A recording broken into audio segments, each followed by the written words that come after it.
مجيد لهي حديث پیغمبر صلى الله عليه وسلم لهزوه إذا سمعت النداء فأجب داعي الله أذان دين وانا تايلا الله تالدين اوير گوزوي دي جواب تي این حديث تقلرزو كي مسكي جماعت أذان و أذان دي جواب گون فردي مسور منرين خواه اوي و میکروفون گلا چیز أذان يانا وان قوزوي قمرين خواه اوي دي ها مسكي دي وات سفر كاب اوان حديث تاي والسكاب قاني اريد كبنافيز وي دي جماعت تخكلا زورلا حديث راتان و پیغمبر عليه الصلاة والسلام حتى فيليرز كنتيز و صحابي ديزني أذان دين وان قوزوتا جواب تي لهنوا بخاري دين حديث تاتاي وال حتى چول دوي تك چوبان رزني وان خكاج نجدي وال أذان يهلهنوا وان قوزوي قمري قيامت قو شاهد وال ايدي وال مسكينا روشيز كيتك كابز و چكيار خوري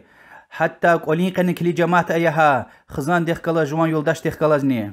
إما سوا باريا بركتي و شيطان ارغاس وديك ولا إما دين لشان و إيمان دين علامتيا